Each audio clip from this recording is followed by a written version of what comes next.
Good afternoon. Good afternoon, ma'am. Good afternoon. Good afternoon.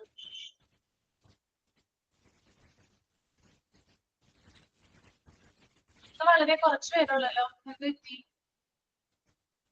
അല്ലെങ്കിൽ കേറുന്ന സമയമാവുന്നേ ഉള്ളൂ. 10-13 പേര് 17 പേരൊക്കെ ഉണ്ടാവാറുള്ളൂ ഇപ്പൊ. അതെ അല്ലേ, ലൈവ് ക്ലാസ് കുറവാണല്ലേ. ഓക്കെ, അപ്പൊ നമുക്ക് സ്റ്റാർട്ട് ചെയ്യാം അല്ലെ. പ്രയർ ആരാണ്? ഞാനാണ്. ആലം ദയാലുവായി ദാചന്യശാലിയായി വാഴുന്നോരീശ്വരൻ തിരുനാമത്തിൽ നിഖില ലോകങ്ങൾക്കുമേലരക്ഷകനാകും അഖിലേശ്വരനല്ലയോ സകല സ്തുതിയും. അഖിലേശ്വരനല്ലയോ സകല സ്തുതിയും. പരമകാരുണ്യവാൻ കരുണാനിധിയേ, വിധി പറയും ദിവസത്തിനേകാധിപനെ, നിയതമാരാധിപ്പൂ ഞങ്ങളയങ്ങയെ മാത്രം സതതം സഹായമർപ്പിപ്പതും നയിക്കണം ഞങ്ങളെ നേരായ മാർഗത്തിൽ നിന്നുപാത്രമായോർതൻ മാർഗത്തിൽ അങ്ങയാൽ കോപിക്കപ്പെട്ടവരുടെ വഴിയല്ല സന്മാർഗദൃഷ്ടർ തൻ വഴിയുമല്ല. ആലം ദയാലുവാശാലിയായി വാഴുന്നോരീശ്വരനാമത്തിൽ. ക്ലിയർ ആവുന്നില്ലേ? ഇടയ്ക്കൊന്നും കേൾക്കുന്നില്ല. നെറ്റിന്റെ പ്രോബ്ലം ആണോ എന്തോ അറിയത്തില്ല. Okay okay okay. then sign in ആരാണ്? കംപ്ലീറ്റ് ആയോ? പ്രയർ കംപ്ലീറ്റ് ആയോ? Complete. Okay, sign in. Signing.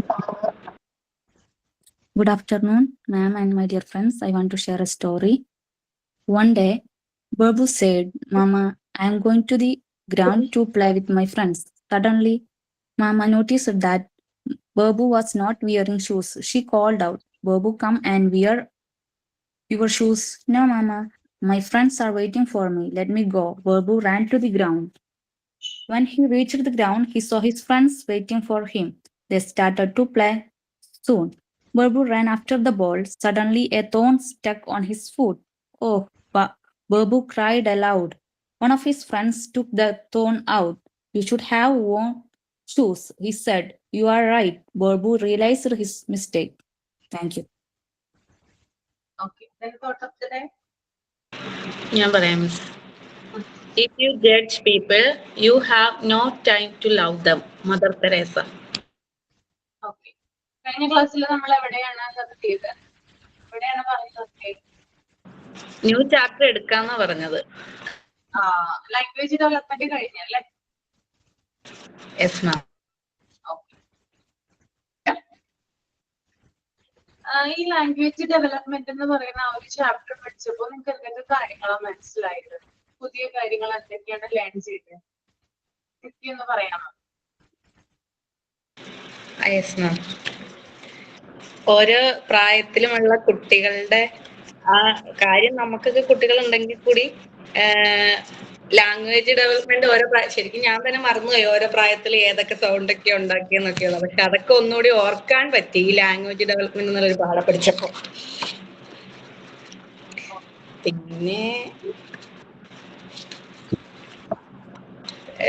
പിന്നെന്തായിരുന്നു? അതാണ് മെയിൻ ആയിട്ട്. അതിന്റെ കുറച്ച് സീക്വൻസ് ഓരോ പ്രായത്തില് ഓരോ ഇപ്പൊ ഓരോ മന്ത്സിൽ എന്തൊക്കെയാണ് അവര് മനസ്സിലാക്കുന്നത്, അല്ലെങ്കിൽ എന്തൊക്കെ സൗണ്ട് പ്രൊഡ്യൂസ് ചെയ്യുന്നു, അങ്ങനെ. പിന്നെ ഒരു സൈമൺ എന്നൊക്കെയുള്ളൊരു ആ ഒരു സംഭവം ഇല്ലേ, അതിനെ കുറിച്ചൊക്കെ കൂടുതൽ മനസ്സിലാക്കാൻ പറ്റി.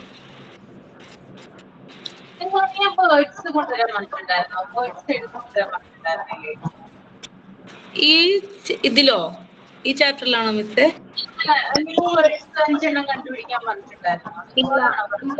പറഞ്ഞിട്ടുണ്ടായിരുന്നു.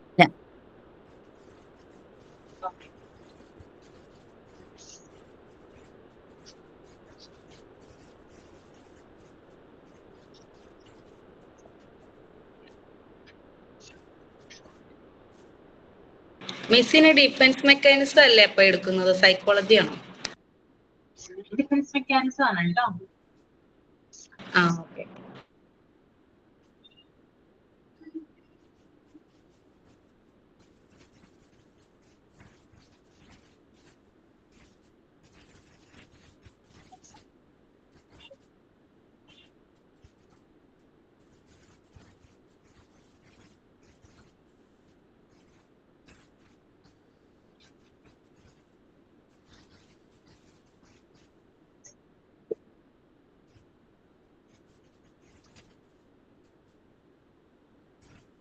അത് നിങ്ങൾ റീഡ് ചെയ്യാം കേട്ടോ. ഞാൻ ഇൻട്രൊഡക്ഷൻ ഒന്ന് റീഡ് ചെയ്യാം, എന്നിട്ട് ഞാൻ പറഞ്ഞുതരാം.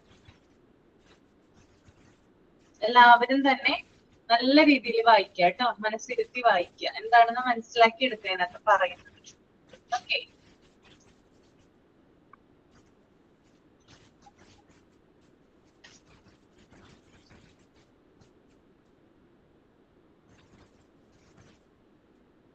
ഇത് ഏത് ചാപ്റ്റർ ആണ് മാം? ഇത് പാർട്ട് 2 യൂണിറ്റ് 9 ആണ്, ഡിഫൻസ് മെക്കാനിസം.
വായിച്ചു കഴിയുമ്പോൾ തമ്പ് ചെയ്യാം കേട്ടോ.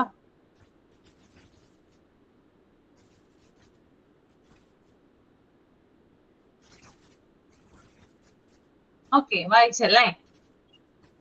എന്താ മനസ്സിലായത്? മാം, ഡിഫൻസ് മെക്കാനിസം എന്ന് വെച്ചാൽ നമുക്ക് ചില സിറ്റുവേഷൻസോ ചില ഫാക്ടേഴ്സോ കാരണം നമ്മുടെ സ്മൂത്തായി ഡെവലപ്മെന്റ് എന്തെങ്കിലും ഭംഗം സംഭവിക്കും. ആ സമയത്ത് നമുക്ക് നമ്മുടെ നമുക്ക് മാനസിക സമ്മർദ്ദവും അതുപോലെയുള്ള ഫ്രസ്ട്രേഷൻസും ഒക്കെ ഉണ്ടാവാം. ഇങ്ങനെയുള്ള ഫ്രസ്ട്രേഷൻ കാരണം ഓരോ വ്യക്തികളുടെയും മാനസിക നിലയ്ക്ക് തന്നെ പ്രശ്നം വരും. ആ സമയത്ത് ഓരോ വ്യക്തികളിലും അവരവർക്ക് തന്നെ സ്വമേധയാ ഒരു കപ്പാസിറ്റി ഉണ്ട്, ഒരു മെന്റൽ കപ്പാസിറ്റി ഉണ്ട്. ഈ പ്രശ്നത്തിൽ നിന്നുള്ള ആഘാതത്തെ കുറയ്ക്കാൻ വേണ്ടി അത് നമ്മളെ പ്രൊട്ടക്റ്റ് ചെയ്യും. ആ ഒരു മെക്കാനിസമാണ് ഡിഫൻസ് മെക്കാനിസം എന്ന് പറയുന്നത്. അതിന് ബാക്കി വേറെ ആരെങ്കിലും പറഞ്ഞോട്ടെ. ഓക്കെ, ഇനി ആരാ പറയട്ടോ? മാം, ഡിഫൻസ് മെക്കാനിസം എന്ന് പറഞ്ഞാൽ നമ്മുടെ ജീവിതത്തിലെ ചില സാഹചര്യങ്ങളോ ചില ഘടകങ്ങളോ നമ്മുടെ സൈക്കോളജിക്കൽ ഡെവലപ്മെന്റിനെ ചിലപ്പോൾ ബാഡ് ആയിട്ടുള്ള രീതിയിൽ എഫക്ട് ചെയ്തേക്കാം. അപ്പൊ അതിനെ ആ സമയത്താണ് നമുക്ക് കൂടുതലായിട്ട് ഈ ഫ്രസ്ട്രേഷൻസും അതുപോലെ നമ്മുടെ ഈ മാനസിക നില തെറ്റുക എന്ന് പറയുമല്ലോ, സൈക്കോളജിക്കൽ ബാലൻസ് ഒക്കെ നമ്മുടെ കയ്യിൽ നിന്ന് സ്വയം നഷ്ടപ്പെട്ടു പോകുന്ന സാഹചര്യങ്ങൾ ഉണ്ടാവുന്നത് അങ്ങനെയാണ്. പക്ഷേ മനുഷ്യന്റെ ഒരു ഗുണം എന്ന് പറയുന്നത് അവൻ അഡാപ്റ്റഡ് ആണ്. അതായത് ഏത് ചേഞ്ചസും നേരിടാൻ വേണ്ടിയിട്ട് ഉള്ള ഒരു കപ്പാസിറ്റി അത് മനുഷ്യർക്ക് മാത്രം, മൃഗങ്ങളെ അപേക്ഷിച്ച് മനുഷ്യർക്ക് മാത്രമുള്ള ഒരു മെന്റൽ കപ്പാസിറ്റിയാണത്. അവന് ഒരു പരിധി വരെ അവനെ തന്നെ ഇതിൽ നിന്നും റിക്കവർ ചെയ്യിക്കാനും അതിനെതിരെ പ്രൊട്ടക്ട് ചെയ്യാനും ഉള്ള കഴിവുണ്ട്. എങ്കിൽ പോലും ചില സാഹചര്യങ്ങളിൽ നമുക്ക് നമ്മുടെ മെന്റൽ ബാലൻസ് അല്ലെങ്കിൽ മെന്റൽ പ്രഷർ അല്ലെങ്കിൽ ഫ്രസ്ട്രേഷൻസ് ഒക്കെ വന്നു എന്ന് വരാം. അപ്പോൾ ഇതിനെതിരെ എങ്ങനെയാണോ നമ്മൾ ഫിസിക്കലിയും മെന്റലിയും നമ്മൾ പ്രൊട്ടക്ട് ചെയ്യാൻ ശ്രമിക്കുന്നത്, അതിനെയാണ് നമ്മൾ ഡിഫൻസ് മെക്കാനിസം അല്ലെങ്കിൽ മെന്റൽ മെക്കാനിസം അല്ലെങ്കിൽ ഡൈനാമിസം എന്നൊക്കെ പറയുന്നത്.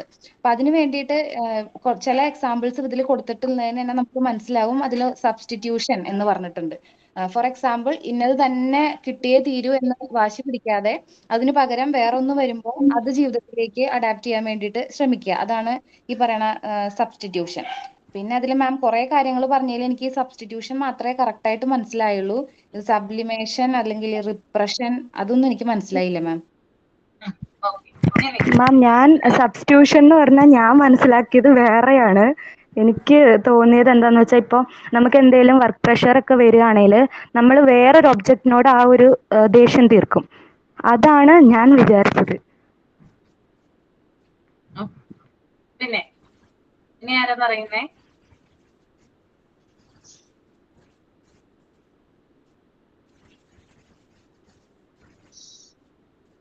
ആരുമില്ല? ഞാൻ തന്നെ ട്രൈ ചെയ്യും. എന്താ നിത്യ? ഇത് കുറച്ച് ടഫായിട്ടാ തോന്നുന്നേന്ന്. Defence mechanism ടഫാണ്. അങ്ങനെ തോന്നിയല്ല? ടഫായിട്ട് തോന്നിയോ? അതെ മാം, ടഫായിട്ട് തോന്നി. പക്ഷെ ഈ പാരഗ്രാഫിൽ ബാക്കി പറഞ്ഞിരിക്കുന്നത്, നമുക്ക് ഈ ഡിഫൻസ് മെക്കാനിസം വർക്കാവുന്ന ടൈമിൽ നമ്മൾ എന്തെങ്കിലും ഒരു പ്രോബ്ലത്തിലായിരിക്കും, ഇല്ലെങ്കിൽ എന്തെങ്കിലും ഒരു പ്രോബ്ലം സോൾവ് ചെയ്യാൻ വേണ്ടിയിട്ട് ട്രൈ ചെയ്തുകൊണ്ടിരിക്കുകയായിരിക്കും. പിന്നെ ഈ ഒരു പ്രവർത്തനം നടക്കുന്നതിലൂടെ നമുക്കൊരു പ്രശ്നം വന്നിട്ടുണ്ട്, അതിനെ ഈസി ആയിട്ട് ഹാൻഡിൽ ചെയ്യാൻ വേണ്ടിയിട്ട് നമ്മൾ അത് ഹെൽപ്പ് ചെയ്യുന്നുണ്ട്. അതുപോലെ തന്നെ നമുക്ക് പിന്നീട് ഇതുപോലത്തെ ഒരു പ്രശ്നം വരുമ്പോൾ നമുക്ക് അതിൻ്റെ ഒരു ഇത് കുറച്ചായിരിക്കും ഉണ്ടാവുക. ആ ഒരു സാധനമാണെന്ന് തോന്നുന്നു.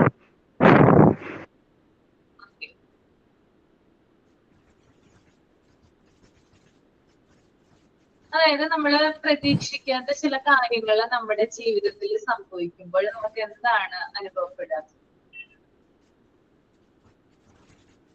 എന്താ ഉണ്ടാവുക? സങ്കടം അല്ലെങ്കിൽ ഫ്രസ്ട്രേഷൻ. സന്തോഷം അല്ലെങ്കിൽ സങ്കടം. അതായത് നമുക്ക് നമ്മുടെ ജീവിതത്തിൽ പ്രതീക്ഷിക്കാത്ത ചില സിറ്റുവേഷൻസോ അല്ലെങ്കിൽ ചില ഫാക്ടേഴ്സ് അല്ലെങ്കിൽ എന്തെങ്കിലും ഒരു കാര്യങ്ങളൊക്കെ ഉണ്ടായി കഴിഞ്ഞാല് അത് നമ്മുടെ എന്താ പറയാ മനസ്സിനെ ഭയങ്കരമായിട്ട് ബാധിക്കും. അല്ലെ? നമ്മുടെ മനസ്സ് ഭയങ്കരമായിട്ട് വിഷമത്തിലാകും. അല്ലെ? ആ ഒരു സിറ്റുവേഷൻസിലൂടെ എല്ലാവരും കടന്നു പോയിട്ടുണ്ടാവും. അല്ലെ? ആരും തന്നെ ഉണ്ടാകാതിരിക്കില്ല. എത്ര നല്ല രീതിയിൽ ജീവിച്ചാലും ഏതെങ്കിലും ഒരു സമയത്ത് എന്തെങ്കിലും ഒരു കാരണം കൊണ്ട് നമ്മുടെ മനസ്സ് എന്ത് ചെയ്തിട്ടുണ്ടാവാം? ഭയങ്കരമായിട്ട് വിഷമിച്ചിട്ടുണ്ടാവുക. അല്ലെ? അപ്പൊ നമുക്ക് ആ ഒരു പ്രശ്നങ്ങൾ വരുമ്പോൾ നമ്മുടെ മനസ്സിന് ഭയങ്കരമായിട്ടുള്ള കോൺഫ്ലിക്ട്സുകൾ, അല്ലെ, സംഘർഷങ്ങൾ ഉണ്ടാകാം. അതുപോലെ തന്നെ നിരാശകൾ ഉണ്ടാകാം. അപ്പൊ ഇത്തരത്തിലുള്ള കാര്യങ്ങൾ ഉണ്ടാകുമ്പോൾ അത് നമ്മുടെ മനസ്സിന്റെ എന്താ പറയാ സമനിലയെ ബാധിക്കുകയും നമ്മുടെ മനസ്സിന്റെ ആ ഒരു എന്താ പറയാ കൺട്രോൾ ഉണ്ടല്ലോ, അത് നഷ്ടപ്പെടാൻ കാരണമാവുകയും ചെയ്യും. ഓക്കെ.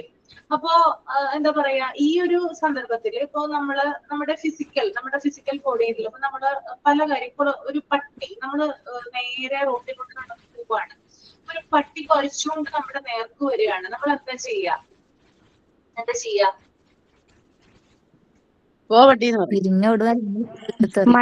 പണ്ട് ഓടും, ഇപ്പൊ ഓടില്ല. അതായത് എന്തെങ്കിലും ഇപ്പൊ നമ്മളൊരു പാമ്പ് ചീറ്റി കൊത്താനായിട്ട് വരുന്നെന്ന് വിചാരിക്കുക, അല്ലെങ്കിൽ ഒരു പട്ടി കുറച്ചുകൊണ്ട് വരുന്നെന്ന് വിചാരിക്കുക. നമ്മൾ മാക്സിമം എന്ത് ചെയ്യും? നമ്മുടെ ബോഡീനെ സംരക്ഷിക്കാൻ വേണ്ടിയിട്ട് നമ്മൾ എന്ത് ചെയ്യും? അതിൽ നിന്ന് മാറാനായിട്ട് ശ്രമിക്കും. പട്ടിയാണെങ്കിലും പാമ്പാണെങ്കിലും ഒക്കെ നമ്മൾ എന്ത് ചെയ്യും? അവിടെ നിന്ന് ഓടി രക്ഷപ്പെടാനാണ് ശ്രമിക്കുക. അല്ലെ? അപ്പൊ നമ്മുടെ ഫിസിക്കൽ ബോഡിയെ നമ്മൾ രക്ഷിക്കുന്നത് പോലെ തന്നെ നമ്മുടെ മനസ്സിന് എന്തെങ്കിലും പ്രശ്നങ്ങൾ ഉണ്ടാകുമ്പോൾ എന്ത് ചെയ്യാറുണ്ട്? നമ്മള് അതിനെ രക്ഷിക്കാൻ നോക്കാറുണ്ട്. മനസ്സിന് അധികം ആഘാതങ്ങളൊന്നും ഏൽപ്പിക്കാതിരിക്കാനായിട്ട് നമ്മൾ നോക്കാറുണ്ട്.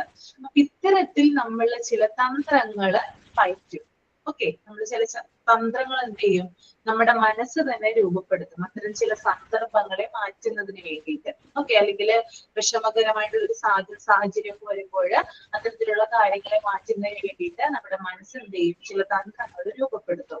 ഇത്തരത്തിലുള്ള തന്ത്രങ്ങളെയാണ് നമ്മൾ പ്രതിരോധ തന്ത്രങ്ങൾ എന്ന് പറയുന്നത്, അല്ലെങ്കിൽ ഡിഫൻസ് മെക്കാനിസം അല്ലെങ്കിൽ മെന്റൽ മെക്കാനിസം എന്ന് പറയുന്നത്. ഈ ഒരു ഇൻട്രൊഡക്ഷനിലുള്ള കാര്യമാണ് ഞാനിപ്പോ പറഞ്ഞത്, ചുരുക്കിയാണ് പറയുന്നത് കേട്ടോ. ഭയങ്കരമായിട്ട് ഇലാബറേറ്റ് ചെയ്തൊക്കെ പറയുമ്പോൾ നമുക്ക് മൊത്തം കൺഫ്യൂഷൻ ആവും. അതൊന്നും വേണ്ടല്ലോ, ഭയങ്കരമായിട്ടുള്ള കണ്ടുപിടിയുള്ള വാക്കുകളൊന്നും ഉപയോഗിക്കേണ്ടല്ലോ, ഈസി ആയിട്ട് പറഞ്ഞാൽ മതിയില്ലേ എന്താണെന്ന്? മതിയോ? മതി. മതി മാം. ഒരു ഡൗട്ട് ഉണ്ടായിരുന്നു മാം, ഇതിനകത്ത് വായിക്കുമ്പോഴേ 1 2 3 4 5 6th സെന്റൻസിൽ അല്ല 5th സെന്റൻസിൽ സൈക്കോളജിക്കൽ മെനൻസ് എന്ന് എഴുതിയേക്കുന്നത് ബാലൻസ് അല്ലേ മാം? സൈക്കോളജിക്കൽ മെനൻസ് അത് സ്പെല്ലിംഗ് എറർ വന്നാക്കണേ കേട്ടോ, ബാലൻസ് ആണ്. Okay ma'am. ഓക്കെ ഓക്കെ, പിന്നെ അതുപോലെ തന്നെ ഇപ്പൊ ഞാനിപ്പോ പറഞ്ഞു, എന്താ പറയാ, ആ ഒരു ഇൻട്രൊഡക്ഷനിലുള്ള കാര്യമാണ് പറഞ്ഞത്. ഈ ചുരുക്കി എന്റേതായിട്ടുള്ള രീതിയിൽ എനിക്ക് മനസ്സിലാവുന്ന രീതിയിൽ പറഞ്ഞുതരാം. എന്തെങ്കിലും സംശയങ്ങൾ ഉണ്ടെങ്കിൽ ചോദിക്കുക കേട്ടോ. അതായത് നമുക്ക് ഒരു വ്യക്തിക്ക് വ്യക്തിപരമായിട്ടുള്ള വിഷമങ്ങൾ ഉണ്ടാകുമ്പോൾ നമ്മൾ എന്താണ് നമ്മൾ എന്താ ചെയ്യുക? നമ്മൾക്കൊരു വിഷമം വന്നു, നമ്മൾ എന്ത് ചെയ്യും? എന്താ ചെയ്യാം? കരയും മാം. കുറച്ചു നേരം കഴിഞ്ഞ് കണ്ണൊക്കെ തുടച്ചിട്ട് എഴുന്നേറ്റ് പോകും. കുറച്ചു നേരം കഴിയും. നമുക്ക് എന്തെങ്കിലും ഒരു പ്രശ്നങ്ങൾ ഉണ്ടായി കഴിയുമ്പോൾ നമുക്ക് ആ ഒരു സമയത്ത്, ആ ഒരു പ്രശ്നങ്ങൾ ഉണ്ടാകുന്ന ആ സ്പോട്ടിൽ അല്ലെങ്കിൽ ആ ഒരു സമയത്തായിരിക്കും ചിലപ്പോൾ നമുക്ക് ഭയങ്കരമായിട്ട് വിഷമങ്ങൾ ഉണ്ടാവും, അല്ല ഭയങ്കരമായിട്ട് നമ്മൾ ചിലപ്പോൾ കരയും, അല്ലെങ്കിൽ നമുക്ക് സഹിക്കാൻ പറ്റാത്ത തരം പെയിൻ ഉണ്ടാവും അല്ലെ. അത് കുറച്ചു നേരത്തേക്ക് ഉണ്ടാവുള്ളൂ. കുറെ നാളത്തേക്ക് ഉണ്ടാവോ? ആഴ്ചകള് മാസങ്ങളൊക്കെ നമ്മളിങ്ങനെ കരഞ്ഞുകൊണ്ടിരിക്കുവോ? ഓരോ ആ വേദനയുടെ ഒരു ഇതുപോലെ ഇരിക്കും. ഒട്ടും സഹിക്കാൻ പറ്റാത്തതാണെങ്കിൽ ചിലപ്പോ നമ്മൾ കുറെ ദിവസമൊക്കെ വിഷമിച്ചിരിക്കുമല്ലോ. എന്നാലും ആ ഒരു പ്രശ്നം നടക്കുന്ന, അല്ലെങ്കിൽ ഒരു പ്രശ്നം കേട്ടും, അല്ലെങ്കിൽ എന്തെങ്കിലും ഒരു പ്രശ്നം ഉണ്ടായി ആ സ്പോട്ടിൽ നമുക്ക് ഉണ്ടാകുന്ന ആ ഒരു വിഷമങ്ങള് അതിന്റെ ആ ഒരു സ്ട്രെങ്തോട് കൂടി പക്ഷെ നമുക്ക് പിന്നെ ഉണ്ടായെന്ന് വരില്ല. ആ ഒരു ഫീലിങ്ങോട് കൂടി നമുക്ക് പിന്നെ അത് ഉണ്ടായെന്ന് വരില്ല കേട്ടോ. അതായത് എന്തെങ്കിലും പ്രശ്നങ്ങൾ ഉണ്ടാകുമ്പോൾ നമ്മൾ എന്ത് ചെയ്യാറുണ്ട്, നമ്മളത് അബോധ മനസ്സിൽ കുഴിച്ചിടാൻ നോക്കും അല്ലെ. നമുക്കൊരു ബോധ മനസ്സുണ്ട്, അബോധ മനസ്സുണ്ട്. അപ്പൊ നമ്മൾ എന്ത് ചെയ്യും, അബോധ മനസ്സില് കുഴിച്ചു മൂടാനായിട്ട് നോക്കും, അത് മറക്കാനായിട്ട് ശ്രമിക്കും. ഇത് ഓർമ്മയിൽ വരല്ലേ എന്ന് ദൈവത്തിനോട് പ്രാർത്ഥിക്കും. ഇതൊക്കെ ചെയ്യാറുണ്ടോ നിങ്ങള്? ചെയ്യാറുണ്ട് മാം. ഇപ്പൊ നിത്യ പറഞ്ഞ പോലെ വേദനയുടെ ശക്തിനേക്കാളും കൂടുതൽ എനിക്ക് തോന്നുന്നത് നമ്മുടെ സിറ്റുവേഷൻ ആണ്. നമുക്കൊരു സങ്കടം വന്നാൽ ഡിപ്പെൻഡ് ചെയ്യാൻ ഒരുപാട് ആൾക്കാരൊക്കെ ഉണ്ടെങ്കിൽ നമ്മൾ അവിടെ തന്നെ ഇരിക്കും. പക്ഷെ നമുക്ക് ആരും ഇല്ല എങ്കിൽ നമ്മുടെ മനസ്സ് തന്നെ നമ്മളോട് പറഞ്ഞുകൊണ്ടിരിക്കും നമ്മൾ ഇങ്ങനെ തളർന്നിരുന്നിട്ട് കാര്യമില്ല എന്നുള്ളത്. അപ്പൊ എനിക്ക് തോന്നുന്നു വേദനയുടെ ഡെപ്തിനേക്കാളും നമ്മുടെ അവസ്ഥ നമുക്ക് നമ്മൾ മാത്രമേ ഉള്ളൂവെങ്കിൽ നമ്മൾ ഒരിക്കലും കരഞ്ഞിരിക്കില്ല മാം. അതെ അതെ, അത് ശരിയാണ് ശ്രീലക്ഷ്മി പറഞ്ഞത്. ഓക്കെ, അപ്പൊ ഞാൻ എന്തൊക്കെ പറഞ്ഞു, അബോധ മനസ്സിൽ കുഴിച്ചിടും, മറക്കാനായിട്ട് ശ്രമിക്കും, ഇത് ഓർമ്മയിൽ വരല്ലേ എന്ന് ദൈവത്തിനോട് പ്രാർത്ഥിക്കും. ഇനി മറ്റു ചില വ്യക്തികളാണെങ്കിൽ അത് തള്ളി മാറ്റും. അതായത് അതൊന്നുമല്ല, അതൊരു പ്രശ്നമേ അല്ലാത്ത രീതിയിൽ അവരതിനെ അവോയ്ഡ് ചെയ്യും. അപ്പോ ഓരോ വ്യക്തികളുടെ എന്താ പറയാ, വ്യക്തികളുടെ ക്യാരക്ടറിസ്റ്റിക്സ് അല്ലെങ്കിൽ അവരുടെ ഒരു പേഴ്സണാലിറ്റി അനുസരിച്ച് അതിനെ ഡിപ്പെൻഡ് ചെയ്തിരിക്കും ഡിഫൻസ് മെക്കാനിസം എന്ന് പറയുന്നത് കേട്ടോ. എല്ലാവർക്കും ഡിഫൻസ് മെക്കാനിസം എന്ന് പറയുന്നത് ഒരു തരത്തിലായിരിക്കില്ല, ഒരേപോലെ ആയിരിക്കില്ല. പലർക്കും, അതായത് വ്യക്തികളനുസരിച്ച് എന്ത് ചെയ്യാം, ഡിഫൻസ് മെക്കാനിസത്തിൽ മാറ്റം വരാം. പിന്നെ ചിലവര് പ്രശ്നങ്ങളൊക്കെ ഉണ്ടാക്കുമ്പോൾ എന്ത് ചെയ്യും, മാളിലോ അല്ലെങ്കിൽ ബീച്ചിലോ ഒക്കെ എന്ത് ചെയ്യും, പോകാറുണ്ട്. സന്തോഷം വരുമ്പോ മാത്രമല്ല, സങ്കടം വരുമ്പോൾ നമ്മൾ എന്ത് ചെയ്യാറുണ്ട്, ഒറ്റയ്ക്കിരിക്കാനായിട്ട് ആഗ്രഹിക്കാറുണ്ട് അല്ലെ, കടപ്പുറത്ത് പോകാനായിട്ട് ആഗ്രഹിക്കാറുണ്ട്, അല്ലെങ്കിൽ പുറത്തോട്ട് ഒന്ന് ഡ്രൈവ് ചെയ്യാനായിട്ട് ആഗ്രഹിക്കാറുണ്ട്. അങ്ങനെയുള്ള കാര്യങ്ങളൊക്കെ ഉണ്ടാവാറുണ്ട്. അപ്പോ പിന്നെ അതുപോലെ തന്നെ ചില വ്യക്തികൾ വിചാരിക്കും, എന്താ പറയാ, എന്തെങ്കിലും ഒരു പ്രശ്നം ഉണ്ടായി കഴിയുവാണെങ്കിൽ അത് അങ്ങനെ ചെയ്തത് കൊണ്ടാണ് ഇങ്ങനെ വന്നത്, അത് ഞാൻ അങ്ങനെ ചെയ്തു, അല്ലെങ്കിൽ അത് അവരങ്ങനെ ചെയ്തുകൊണ്ടാണ് ഈ പ്രശ്നം ഇങ്ങനെ ആയത്, അങ്ങനെ വിചാരിച്ച് ഇരിക്കുന്നവരും നമ്മുടെ കൂട്ടത്തില് ഉണ്ട്. അപ്പോ ഇത്തരത്തിലുള്ള മാനസിക സംഘർഷങ്ങളെ, അതായത് ഈ മെന്റൽ സ്ട്രെസ്സിനെ കുറയ്ക്കുന്നതിന് വേണ്ടിയിട്ട് നമ്മുടെ മനസ്സ് തന്നെ രൂപപ്പെടുത്തുന്ന ചില തന്ത്രങ്ങളെ നമുക്ക് എന്ത് വിളിക്കാം? Defence mechanism. ഡിഫൻസ് മെക്കാനിസം എന്ന് വിളിക്കാം കേട്ടോ. അപ്പൊ ഞാൻ അതിന്റെ മലയാളത്തിൽ ഒരു കാര്യം ഞാൻ എഴുതി തരാം, നിങ്ങളൊന്ന് എഴുതി എടുത്തോളൂ കേട്ടോ, എന്താണ് ഇത് ഉദ്ദേശിക്കുന്നത്. മാനസിക സംഘർഷങ്ങളിൽ നിന്ന് രക്ഷ നേടുന്നതിനോ മാനസിക സംഘർഷങ്ങളിൽ നിന്ന് രക്ഷ നേടുന്നതിനോ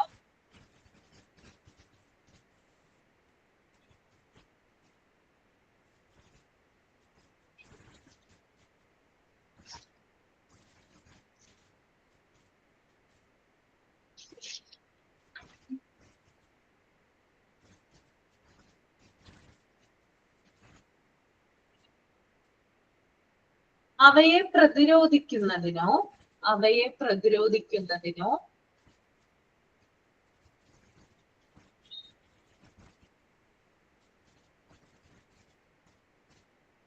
മാനസിക സംഘർഷങ്ങളിൽ നിന്ന് രക്ഷ നേടുന്നതിനോ അവയെ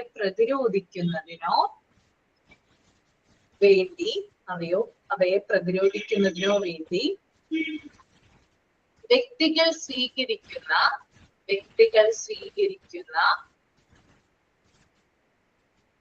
ചില സാധാരണ തന്ത്രങ്ങളുണ്ട്.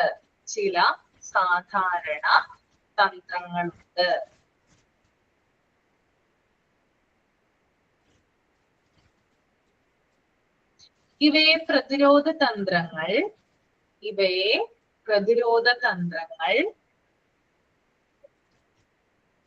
അഥവാ ഡിഫൻസ് മെക്കാനിസം എന്ന് വിളിക്കുന്നു. ഇവയെ പ്രതിരോധ തന്ത്രങ്ങൾ അഥവാ ഡിഫൻസ് മെക്കാനിസം എന്ന് വിളിക്കുന്നു.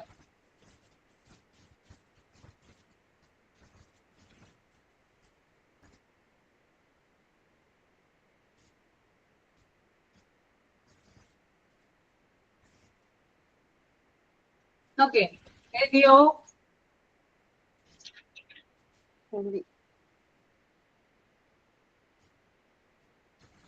അപ്പൊ ഇതിന്റെ പ്രധാനപ്പെട്ട ഒരു ലക്ഷ്യം എന്ന് പറഞ്ഞാല് നമ്മുടെ മനസ്സ് സ്വന്തം കാരണങ്ങൾ കൊണ്ടോ അല്ലെങ്കിൽ മറ്റുള്ള കാരണങ്ങൾ കൊണ്ടോ പ്രതിസന്ധിയിൽ നിൽക്കുവാണെങ്കിൽ അതിനെ ഒഴിവാക്കി സന്തോഷിക്കാൻ വേണ്ടി നമ്മുടെ മനസ്സ് സ്വയം രൂപപ്പെടുത്തുന്ന തന്ത്രങ്ങളാണിത് ഈ ഒരു ഡിഫൻസ് മെക്കാനിസം അല്ലെങ്കിൽ മെന്റൽ മെക്കാനിസം അല്ലെങ്കിൽ അഡ്ജസ്റ്റ്മെന്റ് മെക്കാനിസം എന്ന് പറയുന്നത് കേട്ടോ. അപ്പൊ ഡിഫൻസ് മെക്കാനിസത്തിന് മറ്റൊരു പേരുണ്ട്, മലയാളത്തിൽ ഇതിനെ പ്രതിരോധ തന്ത്രങ്ങൾ എന്ന് പറയും, ഇംഗ്ലീഷിൽ തന്നെ മെന്റൽ മെക്കാനിസം എന്ന് പറയും, ഇനി മറ്റൊരു പേരാണ് അഡ്ജസ്റ്റ്മെന്റ് മെക്കാനിസം. ഓക്കെ, ഇതിന്റെ പ്രധാനപ്പെട്ട ലക്ഷ്യങ്ങൾ എന്തൊക്കെയാണ്? അപ്പൊ ഏകദേശം ഒരു ധാരണ കിട്ടിയോ? ഡിഫൻസ് ഞാൻ കുറച്ചുകൂടി എക്സാമ്പിൾ ഒക്കെ പറഞ്ഞുതരാം, നമുക്ക് ക്ലിയർ ആവും. ഏകദേശം ഒരു ധാരണ കിട്ടിയോ ഡിഫൻസ് മെക്കാനിസത്തെ കുറിച്ച്? ഓക്കെ, എന്തൊക്കെയാണ് ഇതിന്റെ പ്രധാനപ്പെട്ട ഒബ്ജക്റ്റീവ്സ് ഡിഫൻസ് മെക്കാനിസം? എന്തായിരിക്കും? മനസ്സിനെ നിയന്ത്രിക്കുക. ഒന്ന് മാനസിക സംഘർഷങ്ങൾ കുറയ്ക്കുക, അതിനു വേണ്ടിയിട്ടാണ് കേട്ടോ. മാനസിക സംഘർഷങ്ങൾ കുറയ്ക്കുക എന്നതാണ് ആദ്യത്തെ ഇതിന്റെ ഒബ്ജക്റ്റീവ് എന്ന് പറയുന്നത്. പിന്നെ അതുപോലെ തന്നെ നമ്മുടെ എന്താ പറയാ ആത്മസംതൃപ്തി അത് മെച്ചപ്പെടുത്തുക. ഒരു ആത്മസംതൃപ്തി ഉണ്ടല്ലോ, അത് മെച്ചപ്പെടുത്തുക. പിന്നെ അതുപോലെ തന്നെ ബുദ്ധിമുട്ടുള്ള സാഹചര്യങ്ങളിൽ എങ്ങനെ പൊരുത്തപ്പെടാമെന്ന് സഹായിക്കുക. അതായത് നമുക്ക് പല എന്താ പറയാ ബുദ്ധിമുട്ടുള്ള സാഹചര്യങ്ങൾ സിറ്റുവേഷൻസ് ഉണ്ടാവാറുണ്ട്. അപ്പൊ അതൊക്കെ അഡാപ്റ്റ് ചെയ്യാനായിട്ട് അതുമായിട്ട് പൊരുത്തപ്പെടാനായിട്ട് വ്യക്തിയെ സഹായിക്കുന്ന ഒന്നാണ് ഡിഫൻസ് മെക്കാനിസം എന്ന് പറയുന്നത് കേട്ടോ. ഓക്കെ, മൂന്ന് കാര്യങ്ങളുണ്ട്. ഒന്ന് മാനസിക സംഘർഷങ്ങൾ കുറയ്ക്കുക, അതൊരു ലക്ഷ്യമാണ്. രണ്ട് ആത്മസംതൃപ്തി ഉയർത്തുക. മൂന്നാമത്തത് ബുദ്ധിമുട്ടുള്ള അനുഭവങ്ങളിൽ എങ്ങനെ പൊരുത്തപ്പെടാമെന്ന് സഹായിക്കുക. ഓക്കെ, ഇനി അപ്പൊ എല്ലാ വ്യക്തികൾക്കും ഡിഫൻസ് മെക്കാനിസം ഉണ്ട് കേട്ടോ. നമ്മൾ എല്ലാ വ്യക്തികളും, ലോകത്തിലെ എല്ലാ വ്യക്തികൾക്കും എന്തുണ്ട്? ഒരു തരത്തിൽ അല്ലെങ്കിൽ മറ്റൊരു തരത്തിൽ എന്തുണ്ട്? ഡിഫൻസ് മെക്കാനിസം ഉണ്ട്. ഇതില്ലെങ്കിൽ എന്താണ് ഉണ്ടാവുക? ഡിഫൻസ് മെക്കാനിസം ഇല്ലെങ്കിൽ ഒരു വ്യക്തിയുടെ ജീവിതത്തിൽ എന്താണ് സംഭവിക്കുക? മാനസിക നില തെറ്റും. എന്താ? മാനസിക നില തെറ്റുമെന്ന്. മാനസിക നില തെറ്റും. ശരിയാണ്, മാനസിക നില തെറ്റാണ്, കറക്റ്റാണ് പറഞ്ഞത്. പിന്നെ അതോടൊപ്പം തന്നെ ഫിസിക്കലി വീക്ക് ആവും. ഫിസിക്കലി വീക്ക് ആവും അല്ലെ? ഡിപ്രഷനിലേക്ക് പോകാം, സൂയിസൈഡ് അറ്റംപ്റ്റ് നടത്താം. അതൊക്കെ എന്താണ്? ഡിഫൻസ് മെക്കാനിസത്തിന് എക്സാമ്പിൾ ആണ്, അല്ലെങ്കിൽ എന്താ പറയാ അതുമായി ബന്ധപ്പെട്ടതാണ്. ഓക്കെ, ഇപ്പൊ ഫോർ എക്സാമ്പിൾ ഇപ്പൊ ഞാനൊരു മൂവി പറയുകയാണെങ്കിൽ മണിച്ചിത്രത്താഴ് എന്ന് പറയുന്ന മൂവിയിൽ നാഗവല്ലിയുടെ ക്യാരക്ടർ നിങ്ങൾ എല്ലാവരും തന്നെ കണ്ടിട്ടുണ്ടാവുമല്ലോ. നാഗവല്ലി അവിടെ ഡിഫൻസ് മെക്കാനിസം സ്വീകരിക്കുന്നുണ്ട്. നമുക്ക് വേറൊരു പാട്ടില് ഇതുമായി ബന്ധപ്പെട്ട് കൂടുതൽ പറയാൻ പറ്റും, എന്നാലും ഞാനൊന്ന് പറഞ്ഞിടുവാണ്. ആ ഒരു ക്യാരക്ടറിന് ഡിഫൻസ് മെക്കാനിസം, അതായത് ആ ഒരു സുരേഷ് ഗോപിയുടെ ക്യാരക്ടറിനെ കൊന്നില്ലെങ്കിൽ ആ ക്യാരക്ടർ സൂയിസൈഡ് ചെയ്യും അവിടെ. കാരണം ആ ഒരു ക്യാരക്ടറിന്റെ മനസ്സ് ചില കാര്യങ്ങൾ അവിടെ ക്രിയേറ്റ് ചെയ്യുന്നുണ്ട്. അതിലൂടെയാണ്, ആ പാട്ടിലൂടെയാണ് ആ നാഗവല്ലി എന്ന് പറയുന്ന ക്യാരക്ടർ സഞ്ചരിക്കുന്നത്. ഓക്കെ, അത് ആ ലക്ഷ്യത്തിൽ അവർക്ക് എത്താൻ കഴിഞ്ഞില്ലെങ്കിൽ അവിടെ മോഹൻലാൽ പറയുന്നുണ്ട് അവിടെ സൂയിസൈഡ് ചെയ്തു എന്ന് പറയുന്നുണ്ട് അല്ലെ. അപ്പൊ ഒരു തരത്തില് അതൊരു എന്താണ് ഈ ഡിഫൻസ് മെക്കാനിസം അതിന്റെ ഭയങ്കരമായിട്ടുള്ള നമ്മൾക്ക് എന്താണ് വളരെ ഉയർന്ന രീതിയിലുള്ള കാര്യമാണ് ഡിഫൻസ് മെക്കാനിസത്തിന്റെ നാഗവല്ലി എന്ന് പറയുന്ന ക്യാരക്ടറിൽ നമുക്ക് കാണാനായിട്ട് സാധിക്കുന്നത്.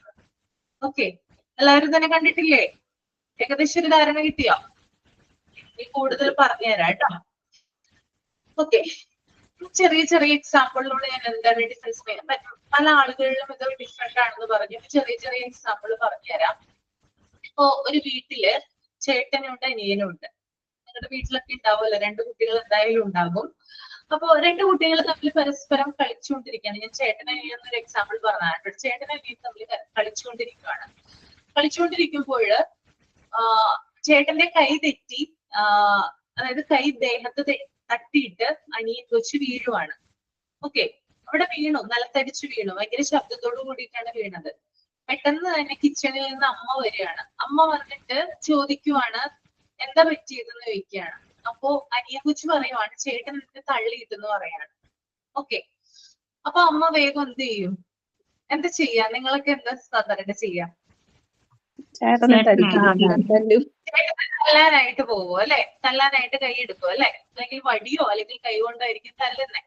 അപ്പൊ തല്ലാനായിട്ട് വടി എടുക്കുമ്പോൾ മൂത്ത കുട്ടി പറയുവാണ് ഞാൻ മനഃപൂർവ്വം തള്ളിയിട്ടതല്ല, അവിടെ വെള്ളം കിടക്കുന്നുണ്ടായിരുന്നു താഴെ, അതായത് ഫ്ലോറില് വെള്ളം കിടക്കുന്നുണ്ടായിരുന്നു, അത് തെറ്റിയിട്ടാണ് അവൻ വീണെന്ന് പറയുകയാണ്. ഇതൊരു ഡിഫൻസ് മെക്കാനിസം ആണോ? ആണോ? അതെ അതെ മാം. അതെ അല്ലേ? ഇതൊരു ഡിഫൻസ് മെക്കാനിസം ആണ്. കാരണം ആ കുട്ടിക്ക് നേരെ വരുന്ന ആ ഒരു ആക്രമണത്തെ, ഒരു അറ്റാക്ക് എന്നല്ല, അമ്മ തല്ലാനായിട്ട് പോകുന്നു, ആ ഒരു അറ്റാക്കിനെ ആ കുട്ടിയുടെ മനസ്സ് ഡിഫെൻഡ് ചെയ്യുന്നത് എങ്ങനെയാണ്? അതായത് ന്യായീകരണം നടത്തിയിട്ടാണ്. അതായത് ആ കുട്ടിയുടെ തെറ്റുകൊണ്ടല്ല അവിടെ സംഭവിച്ചത്, മറിച്ച് തറയിൽ വെള്ളം കിടക്കുന്നത് കൊണ്ടാണ് അനിയൻ കൊച്ച് വീണത് എന്ന് അവിടെ പറയുവാണ്. ഓക്കെ, അപ്പൊ അവൻ എന്താണ്, അവന്റെ മനസ്സിനെ അല്ലെങ്കിൽ അവനെ തന്നെ പ്രൊട്ടക്ട് ചെയ്യുന്നു ആ ഒരു കാര്യം വഴി. അപ്പൊ ചിലപ്പോ അമ്മ എന്ത് ചെയ്യില്ല, അവിടെ ചിലപ്പോ വെള്ളം കണ്ടേക്കാം, വെള്ളം ഉണ്ടായിരുന്നിരിക്കാം, ചിലപ്പോ അമ്മ വെള്ളം കണ്ടിട്ട് ചിലപ്പോ കുട്ടിയെ വെറുതെ വിട്ടേക്കാം. അപ്പൊ സ്വയം എന്ത് ചെയ്യാണ്, പ്രൊട്ടക്ട് ചെയ്യാണ് ഡിഫൻസ് മെക്കാനിസത്തിൽ. അതൊരു എക്സാമ്പിൾ ആയിട്ട് പറയാം. പിന്നെ വേറൊരു കാര്യം എന്ന് പറയുന്നത് എന്താണ്, ചിലപ്പോ നമുക്ക് ചില എന്താ പറയാ നമ്മുടെ ചില കാര്യങ്ങള് എന്താ പറയാ കംപ്ലീറ്റ് ആകാതെ വരും, അല്ലെങ്കിൽ നമുക്ക് ചില കാര്യങ്ങൾ നമ്മൾ മോഹിക്കപ്പെടും. മോഹഭംഗം എന്നാണ് പറയുക അതിന് മലയാളത്തില്. അതായത് ചില കാര്യങ്ങൾ നമ്മൾ ആഗ്രഹിച്ച കാര്യങ്ങൾ നമുക്ക് കിട്ടിയെന്ന് വരില്ല ചില സന്ദർഭങ്ങളിൽ. ഫോർ എക്സാമ്പിൾ പറയുകയാണെങ്കിൽ ഇപ്പോ അച്ഛനമ്മയ്ക്ക് ഒരു മോളാണുള്ളതെന്ന് വിചാരിക്കാം. ഭയങ്കര സ്നേഹത്തോടെ അല്ലെങ്കിൽ ഭയങ്കര വാത്സല്യത്തോടെ, അതായത് ഒറ്റ കുട്ടിയാണല്ലോ ഉള്ളത്, ഭയങ്കര കെയറോട് കൂടിയാണ് അവരതിനെ വളർത്തുന്നത്.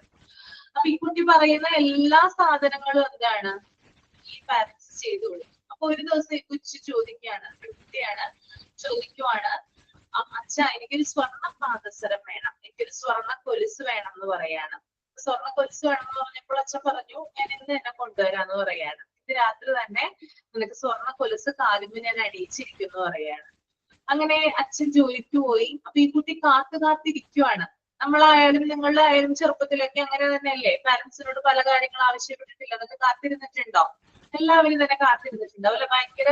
ഭയങ്കരമായിട്ട് നമുക്ക് എക്സൈറ്റ്മെന്റ് ആണ് ഉണ്ടാവുക. അതായത് അത് ആ ഒരു സമയം എത്തണേ എന്നുള്ളൊരു പ്രാർത്ഥന, അച്ഛൻ വരുന്ന ആ ഒരു സമയം എത്തണേ എന്നുള്ളൊരു പ്രാർത്ഥനയോട് കൂടിയായിരിക്കും നമ്മൾ ഇരിക്കുന്നത്. കിട്ടുമല്ലോ എന്നുള്ള ഒരു സന്തോഷത്തില്. അപ്പൊ വൈകിട്ട് അച്ഛൻ വരുവാണ്. അച്ഛൻ വരുമ്പോൾ അച്ഛനോട് ചോദിക്കുന്നു എന്താണ് എവിടെ സ്വർണ്ണക്കൊലുസ് എവിടെ എന്ന് ചോദിക്കുവാണ്. അപ്പൊ അച്ഛൻ പറയുന്നു അയ്യോ മോളെ എനിക്ക് കിട്ടിയില്ല, ആ കട ഞാൻ ഉദ്ദേശിച്ച കടയിൽ നിന്ന് അവധിയായിരുന്നു, തുറന്നിട്ടുണ്ടായിരുന്നില്ല. അപ്പൊ ഈ കുട്ടിക്ക് എന്താ ഉണ്ടാവുക ഇങ്ങനെ കേൾക്കുമ്പോ? എന്താ ഉണ്ടാവുക? ഭയങ്കര ചിലപ്പോ ദേഷ്യം വരാം, അല്ലെങ്കിൽ സങ്കടം വരാം, കരച്ചില് വരാം, അല്ലെ? അങ്ങനെയൊക്കെ ആ കുട്ടിക്ക് ഒരു സ്പോട്ടിൽ വരാം. പക്ഷെ ഈ കുട്ടിയുടെ അച്ഛൻ പറയുന്നുണ്ട്, മോളെ നാളെ ഈ കട തുറക്കും, നാളെ ഈ സമയത്ത് എന്തായാലും നിനക്ക് സ്വർണ്ണ കൊലുസ് ഞാൻ മേടിച്ചു തരും. ഇനി ആ കട തുറന്നില്ലെങ്കിൽ തന്നെ വേറെ കടയിൽ പോയിട്ട് ഞാൻ എന്തായാലും എന്ത് ചെയ്തിരിക്കും, നിനക്ക് പാദസരം മേടിച്ച് തന്നിരിക്കും പറയാണ്. ഇങ്ങനെ ഈ ഒരു കാര്യം പറയുമ്പോൾ ഈ കുട്ടിയുടെ മനസ്സ് എന്ത് ചെയ്യാണ്? സ്വയം ആശ്വസിക്കുന്നു. എനിക്ക് നാളെ അച്ഛൻ അത് കൊണ്ടു തരുമല്ലോ, അപ്പൊ ഞാൻ അധികം വിഷമിക്കേണ്ട ആവശ്യമൊന്നുമില്ല, നാളെ എന്തായാലും അത് കിട്ടുമല്ലോ. എന്റെ ലൈഫിൽ ഇങ്ങനെയുള്ള സിറ്റുവേഷൻസ് ഉണ്ടായിട്ടില്ലേ?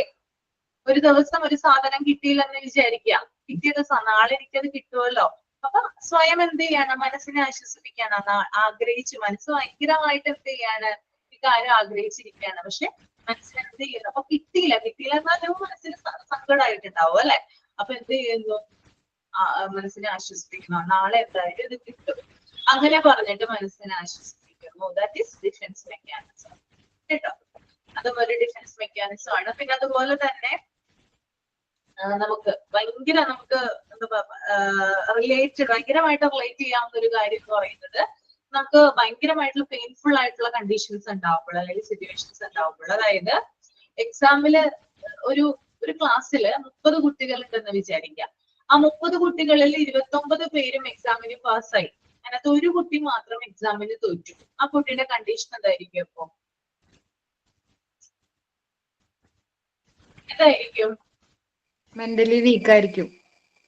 മെന്റലി വീക്ക് ആയിരിക്കും, അല്ലെ? അത് ഭയങ്കരമായിട്ട് ചിലപ്പോൾ പരിഹാസങ്ങൾ ഉണ്ടാവാം, കുട്ടി മറ്റുള്ളവരൊക്കെ കളിയാക്കാം, അല്ലെങ്കിൽ എന്താ പറയാ, ഭയങ്കരമായിട്ട് കുറ്റപ്പെടുത്തലുകൾ ഉണ്ടാവാം ആ ഒരു സമയത്ത്. അതൊക്കെ ഉണ്ടാവാം. പക്ഷെ കുറച്ചു നേരം കഴിയുമ്പോ ആ കുട്ടി ഓക്കെ ആവോ?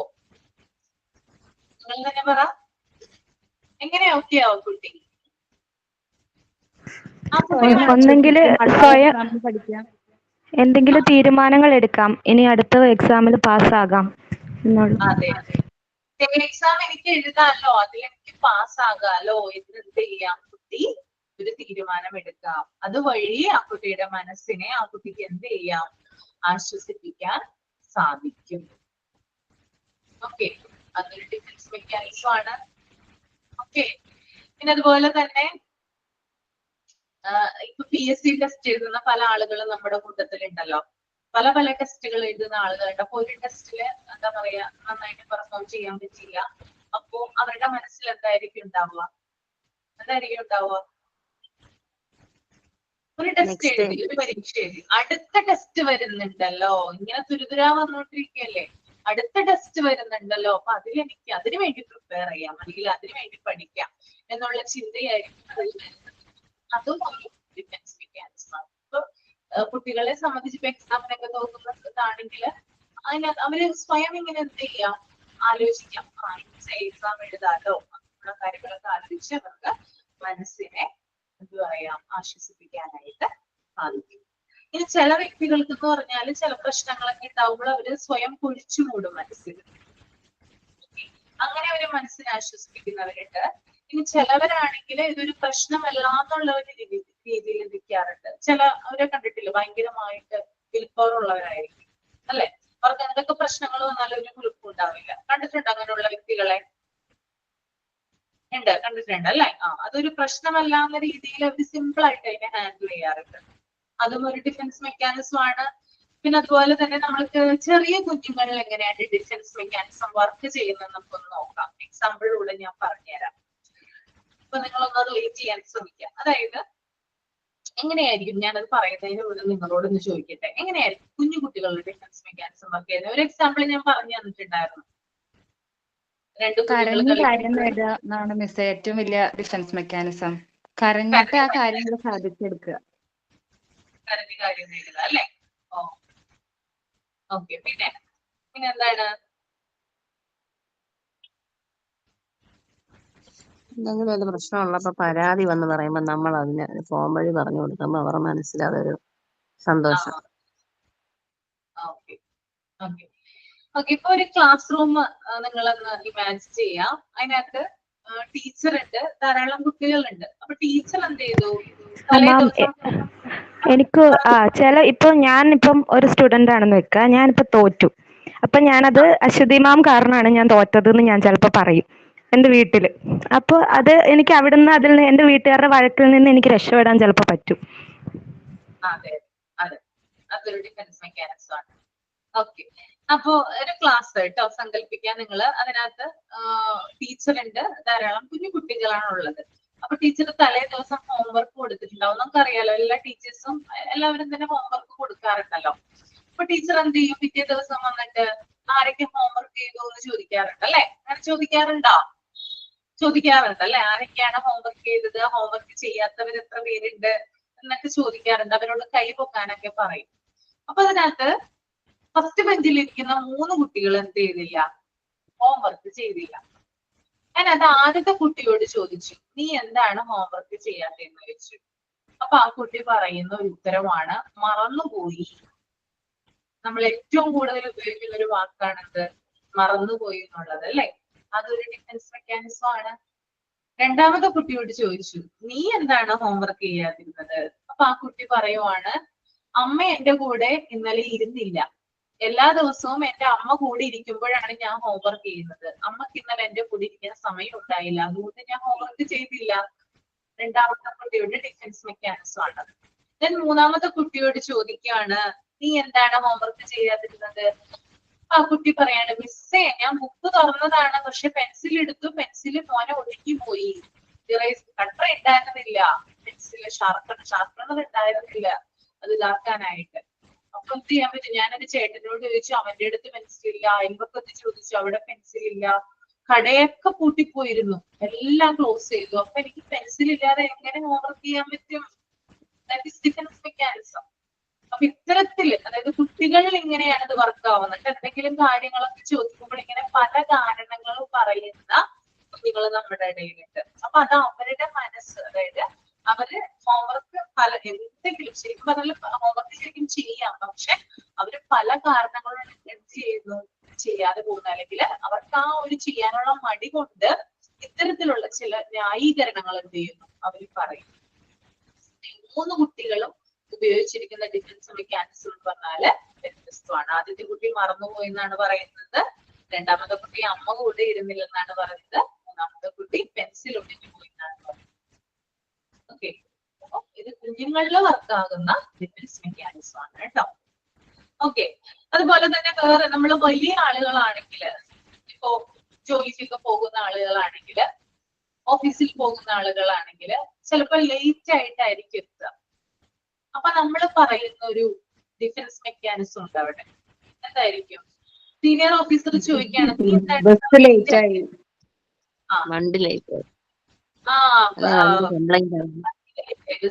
അല്ലെങ്കിൽ ട്രാഫിക്കിൽ പെട്ടു എന്ന് പറയും. അങ്ങനെ പറയാറുണ്ട് അല്ലെ? എല്ലാവരും അങ്ങനെയാണ്, ബ്ലോക്കിൽ പെട്ടു അങ്ങനെ പറയാറുണ്ട്. അതായത് ഒരാൾക്ക് ഓഫീസിൽ എത്താനായിട്ട് അരമണിക്കൂർ വേണം. 9:30 ഇറങ്ങിയാലാണ് അദ്ദേഹം 10 മണിക്ക് ഓഫീസിൽ എത്തുള്ളൂ. അത് കറക്റ്റ് ആയിട്ട് അദ്ദേഹത്തിന് ഒരു ബോധ്യമുണ്ട്. മറിച്ച് അദ്ദേഹം 9:45 വീട്ടിൽ നിന്ന് ഇറങ്ങുന്നതെങ്കിൽ ചിലപ്പോൾ ബ്ലോക്കിലൊക്കെ പെടാം, 10:30 ഓഫീസിൽ. അപ്പൊ അത് അദ്ദേഹത്തിന്റെ തെറ്റാണ്, പക്ഷെ സമ്മതിക്കുന്നില്ല. കുറ്റം ആർക്കാണ് അവിടെ? ട്രാഫിക് ബ്ലോക്കിനാണ് അല്ലെ? ബ്ലോക്കിനാണ് അവിടെ കുറ്റം വന്നിരിക്കുന്നത്. അപ്പൊ ഇതും എന്താണ്? ഒരു ഡിഫൻസ് മെക്കാനിസം ആണ്. അപ്പൊ ഡിഫൻസ് മെക്കാനിസത്തിന്റെ മറ്റൊരു പ്രത്യേകത എന്ന് പറഞ്ഞാൽ യാഥാർത്ഥ്യത്തെ നിഷേധിക്കുന്നു. അവിടെ റിയാലിറ്റി എന്നുള്ളതിനെ അവിടെ നിഷേധിക്കുകയാണ് ചെയ്യുന്നത്. ശരിയായ കാര്യം ഇവിടെ പറയുന്നില്ല വ്യക്തികള്. എന്താണ് ശരിക്കും നടന്നത് അങ്ങനെയുള്ള കാര്യമൊന്നും ഇവിടെ പറയുന്നില്ല. യാഥാർത്ഥ്യം അവിടെ നിഷേധിക്കുകയാണ് ചെയ്യുന്നത്. പിന്നെ വളച്ചൊടിക്കുന്നു. അതും ഡിഫൻസ് മെക്കാനിസത്തിന്റെ പ്രത്യേകതയാണ് കേട്ടോ. കാര്യങ്ങളെ വളച്ചൊടിച്ച രീതിയിൽ എന്ത് ചെയ്യുന്നു? സംസാരിക്കുന്നു.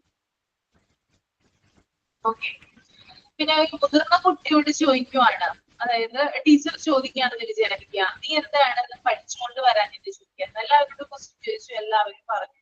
പക്ഷെ ഈ കുട്ടി മാത്രം ആൻസർ പറയുന്നില്ല. അപ്പൊ ഈ കുട്ടി പറയുവാണ്, എന്റെ തൊട്ടടുത്തുള്ള ഒരു അപ്പാപ്പൻ മരിച്ചുപോയി, അതുകൊണ്ട് എല്ലാവരും, ഞങ്ങളുടെ വീട്ടിലെ എല്ലാവരും അവരുടെ വീട്ടിലായിരുന്നു രാത്രി. ആളും ബഹളമൊക്കെ ആയതുകൊണ്ട് എനിക്ക് മര്യാദയ്ക്ക് പഠിക്കാൻ പറ്റിയില്ല. അതൊരു ഡിഫൻസ് മെക്കാനിസം ആണ്. ഇനി ചിലവര് പറയും കറണ്ട് പോയി എന്ന് പറയും. വീട്ടിൽ കറണ്ട് ഉണ്ടായിരുന്നില്ല, അതൊരു കാരണമാണല്ലോ. കറണ്ട് ഇല്ലെങ്കിൽ പഠിക്കാൻ പറ്റില്ലല്ലോ. പക്ഷെ നമുക്ക് എന്ത് ചെയ്യാം, മെഴുകുതിരി കത്തിച്ചും വിളക്ക് കത്തിച്ചും പഠിക്കാം അല്ലെ. മുമ്പത്തെ ധാരാളം ആളുകൾ എന്ത് ചെയ്തിട്ടുണ്ട്, സ്ട്രീറ്റ് ലൈറ്റിന്റെ വെളിച്ചത്തിൽ പഠിച്ചിട്ടുണ്ട്, മെഴുകുതിരി വെട്ടത്തിൽ പഠിച്ചിട്ടുണ്ട്. അപ്പോ ഇത്തരത്തില് എന്താണ്, കറണ്ട് ഇല്ല അങ്ങനെയുള്ള കാര്യങ്ങളൊക്കെ എന്താണ് ഇവർ പറയാണ് ചെയ്യുന്നത്. ഇതൊക്കെ എന്ത് തന്നെയാണ്, പ്രതിരോധ തന്ത്രങ്ങളാണ് കേട്ടോ. നമ്മളെ രക്ഷിക്കാൻ വേണ്ടി നമ്മൾ സ്വയം രൂപപ്പെടുത്തുന്ന തന്ത്രങ്ങളാണത് ഈ ഡിഫൻസ് മെക്കാനിസം എന്ന് പറയുന്നത്. എല്ലാവർക്കും ക്ലിയർ ആണോ? ആദ്യം ആ വായിച്ച ഒരു ടെൻഷൻ മാറി കിട്ടിയോ? മാറി. ഇതാണ് ഇത്രേ ഉള്ളൂ കേട്ടോ. അപ്പൊ ഇതിങ്ങനെ അങ്ങനെ തന്നെ നമ്മൾ വിഴുങ്ങാൻ നോക്കിയാൽ ഇത് കിട്ടില്ല. അതുകൊണ്ടാണ് ഇത്ര എക്സാമ്പിള് ഞാൻ തന്നത്. മിസ് ഇത്ര ഈ എക്സാമ്പിൾ പറഞ്ഞതുകൊണ്ടാണ് ഇപ്പൊ മനസ്സിലായത്. ആദ്യം അതിങ്ങനെ കണ്ടു കഴിഞ്ഞപ്പോ ഇത് എന്താ സംഭവം എന്ന് ഓർത്ത് ഭയങ്കര ഒരു ഇതായിരുന്നു. പക്ഷെ ഇത്ര എക്സാമ്പിൾ പറഞ്ഞപ്പോ കാര്യം പിടികിട്ടി അല്ലേ? അപ്പൊ ഡിഫൻസ് മെക്കാനിസം ഇല്ലെങ്കിൽ ചില പ്രോബ്ലംസ് ഉണ്ടാകാം. ഞാൻ പറഞ്ഞു, പ്രഷറിലേക്ക് പോകാൻ വ്യക്തികള് സൂയിസൈഡ് നടത്താൻ, നമ്മൾ ചില ആളുകളെയൊക്കെ കണ്ടിട്ടില്ലേ സൂയിസൈഡ് അറ്റംപ്റ്റ് നടത്തുന്ന. അതുപോലെ തന്നെ ഭയങ്കരമായിട്ട് നിരാശയിലേക്ക് പോകാം. ഇപ്പൊ ഞാൻ നേരത്തെ പറഞ്ഞ മണിച്ചിത്രത്താഴ്ന്ന സിനിമയിലെ നാഗവല്ലിയുടെ ക്യാരക്ടർ അങ്ങനെയാണ്. അവരുടെ സ്കൂൾ കാലഘട്ടങ്ങളൊക്കെ ഒന്ന് ആലോചിച്ച് നോക്കി. നിങ്ങൾ ആ മൂവിയിൽ തന്നെ കാണിക്കുന്നുണ്ട്, ഒരു പാട്ടില് കാണിക്കുന്നില്ലേ, മനസ്സിന് താങ്ങാൻ പറ്റാത്ത ചില കാര്യങ്ങൾ ഒക്കെ വന്നിട്ട് പിന്നെ അവരവിടെ നിന്ന് ലീവ് ആകുന്നുണ്ട് അല്ലെ, വേറെ അവര് കൽക്കട്ടയിലേക്ക് പോകുന്നുണ്ട് പിന്നീട്. അപ്പോഴാണ് ആ കാര്യങ്ങളൊക്കെ അവർ മറക്കുന്നത്.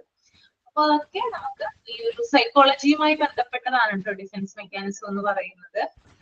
ഡിഫൻസുമായി ബന്ധപ്പെട്ട കാര്യങ്ങളാണ് കൂടുതലും ഇതിനകത്ത് പറയുന്നത് കേട്ടോ.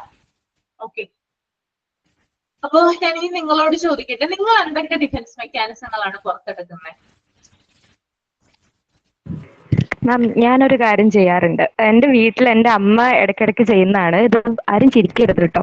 കാരണം ഞങ്ങൾ ആരെങ്കിലും വീട്ടിൽ ഒത്തിരി ഗ്ലാസ്സുകളുണ്ട്, അതായത് കുപ്പി ഗ്ലാസ്സുകളുണ്ട്.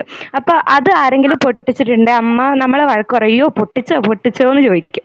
പക്ഷെ അമ്മയുടെ കൈ കൊണ്ട് അത് പൊട്ടിയിട്ടുണ്ടെങ്കിൽ അമ്മ പറയും, ഇത് ആരാ ഈ അറ്റത്ത് കൊണ്ടുവന്ന് വെച്ചേന്ന് ചോദിക്കും.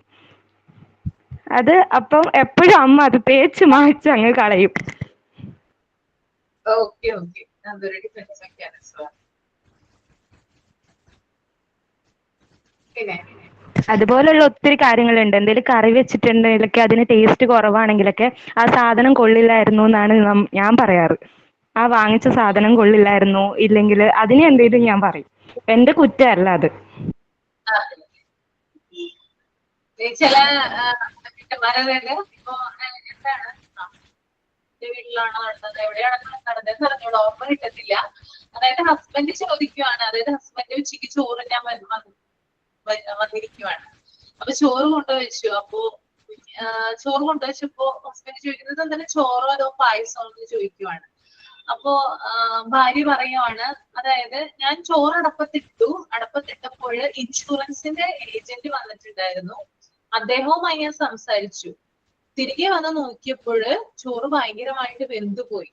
അപ്പോ ചേട്ടാ എന്നെ കുറ്റം പറയരുത്, കാരണം എന്ന് വെച്ചാല് ഇൻഷുറൻസ് ഏജന്റ് ആണ് വന്നത്, നമ്മുടെ ഇൻഷുറൻസുമായി ബന്ധപ്പെട്ട കാര്യങ്ങൾ സംസാരിക്കാനാണ് വന്നത്, അത് ഇത് തന്നെ സെറ്റിൽ ചെയ്യണമായിരുന്നു. അപ്പൊ ചോറ് നോക്കാനായിട്ട് മറന്നുപോയതാണ്. അതിനകത്ത് എന്നെ കുറ്റം പറഞ്ഞിട്ട് കാര്യമില്ല. ഞാൻ അദ്ദേഹമായിട്ട് കൂടുതൽ സംസാരിച്ചിരുന്നിട്ടാണ് അങ്ങനെ പറ്റിയത്. ഈ വെന്തുപോയത് എന്റെ കുറ്റമല്ല എന്ന് പറയണം. അദ്ദേഹവുമായിട്ട് സംസാരിച്ചിരുന്നോണ്ടാണ് അത് പായസമായി തീർന്നതെന്ന് പറയാണ്. അപ്പൊ ഇത്തരത്തിൽ അതായത് ആ വൈഫ് എന്ത് ചെയ്യാണ്, അതായത് അവര് ഇടയ്ക്ക് വന്നൊന്ന് നോക്കണമായിരുന്നു അല്ലെ, നോക്കിയിരുന്നെങ്കിൽ ആ ചോറ് പായസം ആവായിരുന്നില്ല. പക്ഷെ ഇവരിടയ്ക്ക് വന്ന് നോക്കിയില്ല, സംസാരത്തിൽ മുഴുകി. അപ്പൊ പറയുന്ന കാരണം എന്ന് പറഞ്ഞാൽ അയാള് വന്ന് സംസാരിച്ചുകൊണ്ടാണ് അത് അങ്ങനെ ആയി പോയെന്നാണ് പറയുന്നത്. അപ്പൊ ഇത്തരത്തില് ട്രിക്കുകൾ എന്ത് ചെയ്യാം, ഉപയോഗിക്കാം. ഇതും എന്താണ്, ഒരു ഡിഫൻസ് മെക്കാനിസമാണ്. പിന്നെ നിങ്ങൾ ഉപയോഗിക്കുന്ന, നിങ്ങൾ ചെയ്യുന്ന കാര്യങ്ങൾ പറയുക, എന്നാലല്ലേ നമുക്ക് അറിയാൻ പറ്റും. അരിയുടെ കാര്യം എനിക്ക് പറ്റിയിട്ടുണ്ട്. ഞാൻ റൈസ് കുക്കറിലാണ് കുക്ക് ചെയ്യാറ്. അപ്പൊ സാധാരണ രാത്രിയിൽ ഇറക്കി വെച്ചിട്ട് രാവിലെയാണ് എടുത്ത് തിളപ്പിച്ച് വറക്കാറ്. അപ്പം ഏതോ ഒരു മേടിച്ച അരിയുടെ പ്രശ്നമാണെന്നുള്ള രീതിയിൽ ഞാൻ പറഞ്ഞു, ഒരു ദിവസം ഇതുപോലെ ചോറ് വെച്ചപ്പോൾ അത് അന്ന് രാത്രിയിൽ തന്നെ ഫസ്റ്റ് ടൈം ആയതുകൊണ്ട് അത് വാർത്ത് നോക്കണമായിരുന്നു, അതിന്റെ വേവ് അറിയാൻ വേണ്ടി. പക്ഷെ ഞാൻ ആ കഥ വിട്ടുപോയി. എന്നിട്ട് പിറ്റേ ദിവസം രാവിലെ ആയപ്പോഴത്തേക്കും അതിന് ഭയങ്കര വേവായിപ്പോയി. രാവിലെ പിന്നെ പുതിയ അരി ഇട്ടിട്ട് വെന്ത് ചോറ് കൊടുത്തു വിടാൻ സമയമില്ല. അപ്പൊ ചോറ് നന്നായിട്ട് വെന്ത്, അപ്പൊ ഉച്ചയ്ക്ക് എന്റെ ഹസ്ബൻഡ് എന്നോട് ചോദിച്ചു ഇതെന്താ ചോറ് വെന്ത് നാശമായില്ല? അപ്പൊ ഞാൻ പറഞ്ഞു അത് പുതിയ അരി മേടിച്ചതിന്റെ പ്രശ്നമായി, ഞാനൊന്നും ചെയ്തില്ല, ഞാൻ കൃത്യമായിട്ട് തന്നെയാ വേവിച്ചതെന്ന് ഞാൻ അങ്ങനെ പറഞ്ഞിട്ടുണ്ട്. അതെ അതെ. അപ്പൊ അരിയെ കുറ്റം പറഞ്ഞല്ലേ? അല്ലേ? അതെ അരിയുടെ അതെ പ്രശ്നം അതൊരു ഡിഫൻസ് മെക്കാനിസം ആണ് കേട്ടോ. അതുപോലെ മാം എല്ലാവരും നമ്മുടെ ജീവിതത്തിൽ പറയണ ഒരു കാര്യമാണ്, ആരെങ്കിലും നല്ലൊരു അഡ്വൈസ് തരണത് അല്ലെങ്കിൽ ഉപദേശം തരണത് പൊതുവേ നമുക്ക് ആർക്കും ഇഷ്ടമല്ലല്ലോ. അപ്പോ ഇപ്പോ ഫോർ എക്സാമ്പിൾ പഴയ ആളുകളാണെങ്കിൽ നമ്മൾ പറയും, ഇപ്പോഴത്തെ ഡോക്ടേഴ്സ് പറയും കുട്ടികളെ കൺമഷി എഴുതിക്കരുത്, അവർക്കത് ദോഷാണ് എന്ന് പറഞ്ഞാലും അവര് തിരിച്ചു പറയാ ഞങ്ങൾ ഇത്രയും കാലം നിന്നെയും നിന്റെ പേരക്കുട്ടികളെ ഒക്കെ എഴുതിച്ചിട്ടും ഒരു കുഴപ്പവും പറ്റിയിട്ടില്ലല്ലോ, അങ്ങനെ ചോദിക്കും നമ്മൾ തിരിച്ച്. അല്ലാതെ അവര് ആ കുഴപ്പം എന്താന്ന് അനലൈസ് ചെയ്യാനല്ല ശ്രമിക്കുക. അതൊരു തരത്തിലുള്ള ഡിഫൻസ് മെക്കാനിസം ആണ്. ആരെങ്കിലും ഒരു നല്ല സജഷൻ പറഞ്ഞാല് ചിലപ്പോൾ നമ്മുടെ ഉള്ളിൽ തന്നെ തോന്നും അത് ശരിയാണ്, പക്ഷെ അത് ആക്സെപ്റ്റ് ചെയ്യാനുള്ള ബുദ്ധിമുട്ടുകൊണ്ട് നമ്മൾ തിരിച്ചു പറയണ എപ്പോഴും മറുപടി ഇങ്ങനെയാണ്, ഞാനിത് ഇത്ര കാലവും ഇങ്ങനെ ചെയ്തിട്ട് ഒരു കുഴപ്പമുണ്ടായിരുന്നില്ല, അങ്ങനെ എപ്പോഴും പറയാറുണ്ട്. ഞാൻ എപ്പോഴും പറയാറുണ്ട്. ഓക്കെ ഓക്കെ, ശരിയാണ് പറഞ്ഞത് ശ്രീലക്ഷ്മി. പിന്നെ പറയൂ കേട്ടോ, നിങ്ങളുടെ എക്സ്പീരിയൻസ് പറയൂ.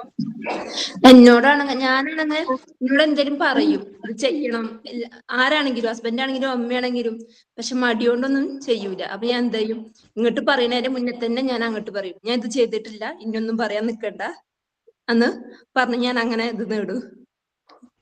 Okay okay.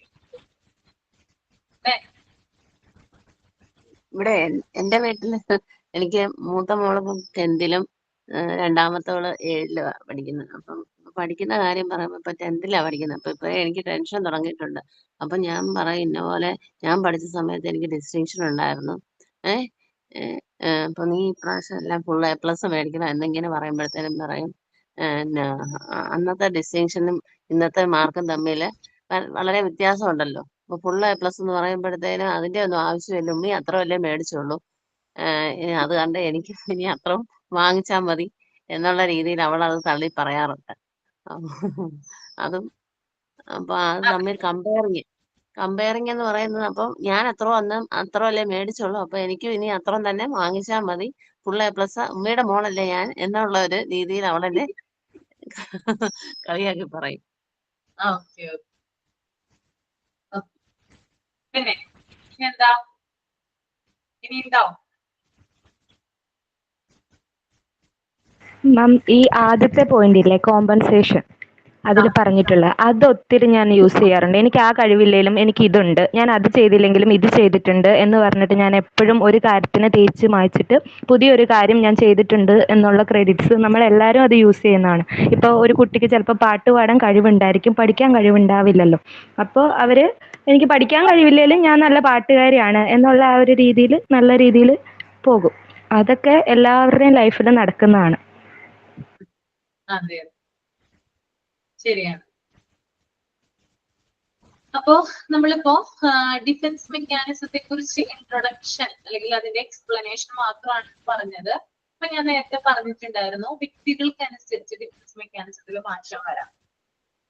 ഓരോ വ്യക്തിയെയും അല്ലെങ്കിൽ ഓരോ പേഴ്സണെയും ഡിപ്പെൻഡ് ചെയ്തുകൊണ്ടാണ് അവരുടെ ഡിഫൻസ് മെക്കാനിസം വർക്ക് ചെയ്യുന്നത്. ഇപ്പൊ എന്റെ ഡിഫൻസ് മെക്കാനിസം ആയിരിക്കില്ല ഇപ്പൊ ഞാൻ ഞാൻ യൂസ് ചെയ്യുന്ന ഡിഫൻസ് മെക്കാനിസം ആയിരിക്കില്ല നിങ്ങൾ ഉപയോഗിക്കുന്നത്.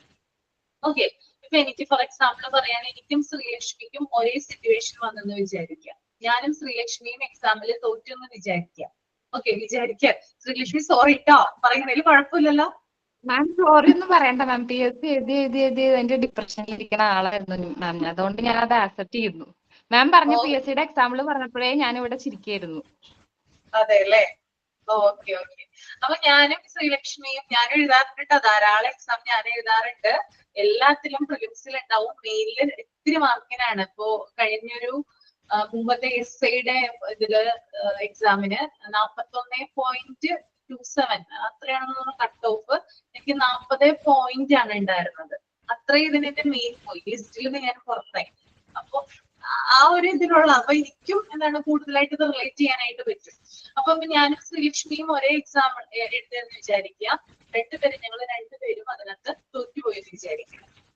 അപ്പോ ഞാൻ ഉപയോഗിക്കുന്ന, അതായത് ഞാൻ യൂസ് ചെയ്യുന്ന ഡിഫൻസ് മെക്കാനിസം വേറെ ആയിരിക്കും, ശ്രീലക്ഷ്മി യൂസ് ചെയ്യുന്ന ഡിഫൻസ് മെക്കാനിസം വേറെ ആയിരിക്കും. ഓക്കെ, അപ്പൊ രണ്ടുപേരും തമ്മിൽ എന്തുണ്ട്, വ്യത്യാസങ്ങൾ ഉണ്ടാവാം. ഓക്കെ, ഞാൻ എന്റെ മനസ്സിനെ പറഞ്ഞ് ആശ്വസിപ്പിക്കുന്നത് വേറൊരു രീതിയിലായിരിക്കും. ശ്രീലക്ഷ്മിയുടെ ആയിട്ടുള്ള രീതിയിലായിരിക്കും ശ്രീലക്ഷ്മിയുടെ മനസ്സിനെ പറഞ്ഞ് ആശ്വസിപ്പിക്കുന്നത്. അപ്പൊ വ്യക്തികളിൽ എന്ത് ചെയ്യാം, ഡിഫൻസ് മെക്കാനിസം വ്യത്യാസപ്പെടാം. അപ്പോ നമുക്ക് പലതരത്തിലുള്ള മെക്കാനിസം ഉണ്ട്. അപ്പോ പല മെക്കാനിസം ഇവിടെ കൊടുത്തിട്ടുണ്ട്. ചില മെക്കാനിസങ്ങൾ ഇവിടെ കൊടുത്തിട്ടുണ്ട്. നോക്കിയാൽ നിങ്ങള് ഇവിടെ കൊടുത്തിട്ടുള്ളത് കണ്ടോ? This consists of compensation, rationalization, projection, identification, substitution and sublimation, repression, negativism and sympathism, withdrawal, daydreaming and fantasy. Okay. അപ്പൊ ഞാൻ പറഞ്ഞു പലതരത്തിലുള്ള ഡിഫൻസ് മെക്കാനിസങ്ങൾ ഉണ്ട്. ഇത്തരത്തില്, അതായത് പലതരത്തില് എങ്ങനെയാണ് ആ ഡിഫൻസ് മെക്കാനിസം യൂസ് ചെയ്യുന്നതെന്ന് നമുക്ക് അടുത്ത ക്ലാസ്സിൽ നോക്കാം കേട്ടോ. ഓക്കെ, അടുത്ത ക്ലാസ്സിൽ ഡിസ്കസ് ചെയ്താൽ മതിയില്ലേ? ഏതൊക്കെ ഡിഫൻസ് മെക്കാനിസങ്ങളാണ്, എന്തൊക്കെ രീതിയിലാണ് അത് ഉപയോഗിക്കുന്നതെന്ന് നമുക്ക് നെക്സ്റ്റ് ക്ലാസ്സിൽ നോക്കാം. ഓക്കെ, അപ്പൊ എല്ലാവരും തന്നെ ഇൻട്രൊഡക്ഷൻ ഒന്ന് വായിച്ചു വരിക കേട്ടോ. നന്നായിട്ട് വായിക്കുക. പിന്നെ മറ്റത്, അതായത് മറ്റുള്ള മെക്കാനിസങ്ങൾ നമുക്ക് നെക്സ്റ്റ് ക്ലാസ്സിൽ പറയാം. ഓക്കെ, അപ്പൊ നിങ്ങൾ എക്സാമ്പിൾ പറയാനുണ്ടോ ഞാൻ ചോദിക്കുമ്പോ? ഓക്കെ, അപ്പൊ നമുക്ക് സൈൻ ഔട്ട് ചെയ്യാം. സൈൻ ഔട്ട് ഞാൻ പറയാം മാഡം. അമ്പിളിയാണോ? ഞാൻ പറയാം മാഡം. ഞാൻ ഇന്ന് ഒന്നും പറഞ്ഞിട്ടില്ല. മറ്റത് ഞാൻ ഇന്നൊന്നും പറഞ്ഞിട്ടില്ല. ഇന്ന് ക്ലാസ് എടുക്കുമ്പോ മറ്റത് എന്തെങ്കിലുമൊക്കെ പറയാറുള്ളതാണ്. ഇന്ന് ഞാൻ അത്ര ഓക്കെ അല്ലായിരുന്നു ക്ലാസ് തുടങ്ങിയപ്പോ. അപ്പോ ക്ലാസ് എടുത്തതാണെങ്കിലും ഡിഫൻസ് മെക്കാനിസം. അപ്പൊ തുടങ്ങിയപ്പോഴേക്കാൾക്ക് ഞാൻ കുറച്ച് കഴിഞ്ഞപ്പോഴേക്ക് കുറച്ച് ബെറ്റർ ആയി.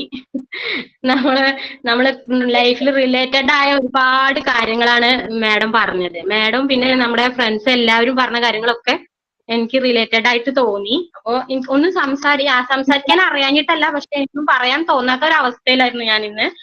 അപ്പോ ലാസ്റ്റ് പറയണമെന്ന് തോന്നി. അപ്പൊ പ്രതീക്ഷിക്കാത്ത ചില കാര്യങ്ങൾ നമ്മുടെ ജീവിതത്തിൽ സംഭവിക്കുമ്പോൾ അത് നമ്മുടെ മനസ്സിനെ ബാധിക്കും. ചിലപ്പോൾ നമ്മുടെ കൺട്രോൾ പോലും നഷ്ടപ്പെടും. അതിന് നമ്മൾ അഡ്ജസ്റ്റ് ചെയ്യണം നമ്മുടെ മനസ്സിനെ. അപ്പൊ നമ്മുടെ മനസ്സ് തന്നെ അതിന്റെ സന്ദർഭങ്ങൾ മാറ്റിയിട്ടും മൈൻഡ് മാറ്റിയിട്ടും അങ്ങനെയൊക്കെ നമ്മൾ ഓരോ തന്ത്രങ്ങൾ പ്രയോഗിച്ചിട്ട് നമ്മളെ മനസ്സിനെ ഒന്ന് സ്ട്രോങ് ആക്കാൻ നോക്കും. അങ്ങനെ നമ്മൾ പ്രയോഗിക്കുന്ന ഓരോ തന്ത്രങ്ങളെ നമ്മൾ ഡിഫൻസ് മെക്കാനിസം എന്ന് കൊണ്ട് ഉദ്ദേശിക്കുന്നത്. അത് ഒരുപാട് കാര്യങ്ങൾ കുറെ എക്സാമ്പിളിലൂടെ മാഡം പറഞ്ഞു തന്നു. അപ്പൊ ഞാൻ തുടങ്ങിയപ്പോ അത്ര ഓക്കെ അല്ലായിരുന്നു. അപ്പൊ ഇപ്പൊ കുറച്ച് ഓക്കെ ആയി. പിന്നെ ഒരു വ്യക്തിപരമായിട്ട് പ്രശ്നങ്ങൾ ഉണ്ടായില്ല, അത് നമ്മുടെ ചിലപ്പോ നമ്മുടെ ബോധ മനസ്സിൽ ഇങ്ങനെ കുഴിച്ചു മൂടാനൊക്കെ നോക്കും, അല്ലെങ്കിൽ മറക്കാൻ ശ്രമിക്കും. അങ്ങനെ ഓരോരുത്തർക്കും ഓരോ വ്യത്യസ്ത രീതിയിലാണ് നമ്മൾ ഈ ഡിഫൻസ് മെക്കാനിസം നമ്മൾ കാണുന്നത്. ഓരോരുത്തരും ഓരോ രീതിയിലാവും അതിനെ മറക്കാൻ ശ്രമിക്കുന്നത്. അപ്പൊ അതിനൊക്കെ ഒരുപാട് വിശദീകരിച്ച് പറഞ്ഞു തന്നു. നമുക്ക് മാനസിക സംഘർഷങ്ങളിൽ നിന്ന് രക്ഷ നേടുന്നതിനും അവയെ പ്രതിരോധിക്കുന്നതിനൊക്കെ വേണ്ടിയിട്ട് വ്യക്തികൾ എടുക്കുന്ന ഒരു തരം തന്ത്രങ്ങളാണ്. അതിനെയാണ് ഡിഫൻസ് മെക്കാനിസം എന്ന് പറയുന്നത്. ഇത് വരുന്നത് മാനസിക സംഘർഷങ്ങൾ കുറയ്ക്കുക, പിന്നെ നമ്മളെ ആത്മസംതൃപ്തി ഇമ്പ്രൂവ് ആക്കുക, പിന്നെ നമ്മള് സാഹചര്യങ്ങളുമായിട്ട് നമ്മൾ പൊരുത്തപ്പെടാൻ പിന്നെ വ്യക്തികളെ സഹായിക്കും. അതൊക്കെ ഡിഫൻസ് മെക്കാനിസത്തിൽ ഉൾപ്പെടുന്നതാണ്. നല്ല വിശദീകരിച്ച് മാഡം ഇന്ന് ക്ലാസ് എടുത്ത് തന്നു, കുറെ എക്സാമ്പിൾ വരുന്നു. അതുകൊണ്ട് വളരെ ഹാപ്പിയായി. Thank you.